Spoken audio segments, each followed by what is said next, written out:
Have you been considering trying out mountain biking? Did you see a video of somebody bombing down the side of a mountain and you thought, hey, I sure would like to try that?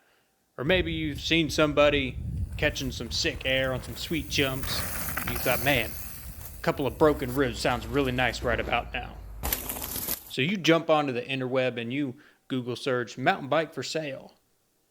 And then you realize that you just took a handmade raft into the raging sea that is the mountain bike industry. How's it going, everybody? Welcome back to my channel. I'm Bumble, part of Moron Twins Racing. So when I decided that I was going to get into mountain biking, it was actually really stressful to try and pick my first mountain bike. And I ended up with the Trek Marlin 5. It's actually a 2019 model. And I actually got a pretty good deal on Bicycle Blue Book on it. There's just so much in the mountain bike industry. If you don't know what you're looking for, it can be pretty overwhelming. So I put together my top 5 kind of tips or things to consider when buying your first mountain bike. These are some things that I learned over the past year or so of me getting into mountain biking. And some of them I went into without realizing how helpful it would be, and others I didn't consider when buying my first bike. So I hope this helps you guys out, and let's get right into it. So my first tip for y'all is to avoid the department stores. These include Walmart, Kmart, Target. I don't even know if Kmart exists anymore, but if there's one near you, please don't buy a bike from there.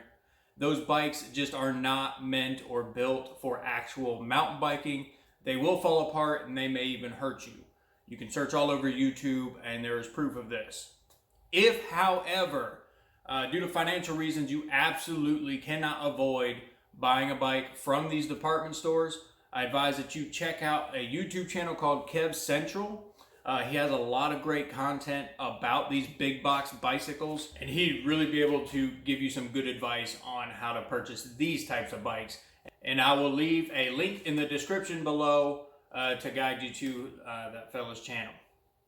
My tip number 2 for you is to go to your local bike shop and rent a bike. There are so many benefits to doing this, and it is cheap. For around $50 a day, you can rent a really nice hardtail, and this will help you size your bike. The fellas at your local bike shop know how to size your bike appropriately. Also, you can check out different brands before buying a bike, and it's very little consequence. $50 a day. You can check out any brand bicycle, basically, depending on what your local bike shop deals with. Not only does this help you purchase your first bike, but it also helps out that local bike shop. Those guys are really great, and they need the support, all the support that they can get. And with my next tip, I'm probably going to catch a little flack for it. That is to get a hardtail. If you're unsure of what that is, no worries. It's simply a bike with only suspension in the front. This is in contrast to a full suspension, which has suspension in the front and the rear. So you ask, well, why would I want a hardtail then? Well, for starters, they're usually significantly cheaper than a full suspension. But due to a hardtail lacking suspension in the rear, it is less forgiving, which essentially translates to you being more aware of your form and line choice on the trail. Smoother generally is faster. Most people will also tell you that learning certain skills on a hardtail is easier. Tip number 4 is to try for a 1x drivetrain.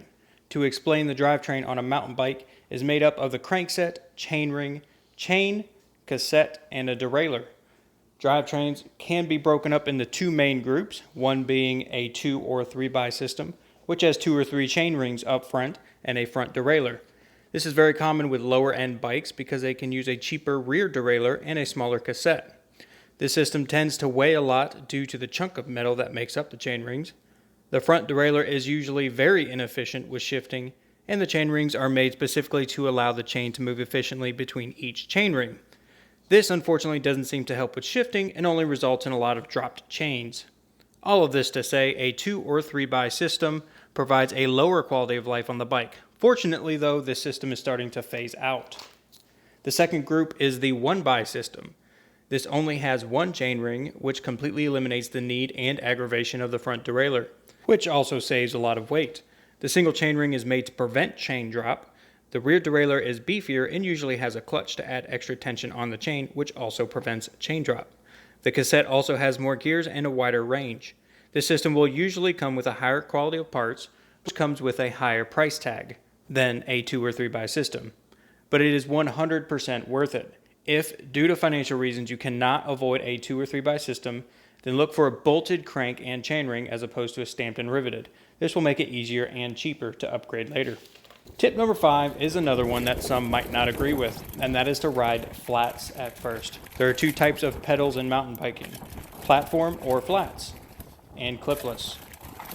Flats are essentially a traditional style pedal that have metal pins to provide extra grip. Clipless pedals have a spring mechanism that clips to a cleat on the bottom of your shoe. The term clipless refers to the older toe clips. Clipless pedals are meant to keep your feet from bouncing around on the pedals and give you an extra measure of control and efficiency. This can come with a certain level of fear when you think about crashing or if you need to dab a foot on a corner. Being clipped in may also cause unhealthy habits where you depend on the clips rather than good form. This is where flats come in. Certain skills like bunny hops and jumps require good form. Pulling up with your feet clipped in can be disastrous. Also, practicing new skills is easier and less painful with flats because it's easier to bail, especially when you are learning wheelies or manuals. Dropping your heels and some good mountain bike specific shoes like 510 will give you all the grip and confidence you need to shred those trails. Bonus tip for y'all. This is something that I did when I first started riding, and y'all, I had no idea how much help it would be to me. I got on Facebook and I looked for a group for my local mountain biking community. Most everywhere will have one of these. Get on there, check it out. This is a great way just to get involved with your local mountain bike community. Go out there, go on a group ride, hang out with these folks. They're usually great people, always willing to help, show you the ropes, show you the best trails in your area. And without that group, I definitely would not have progressed to the point I'm at right now. And I definitely would not have a full suspension build that I'm working on right now. And if you want to check that out, I have my first video posted of that already. Hit the link up here and check that out.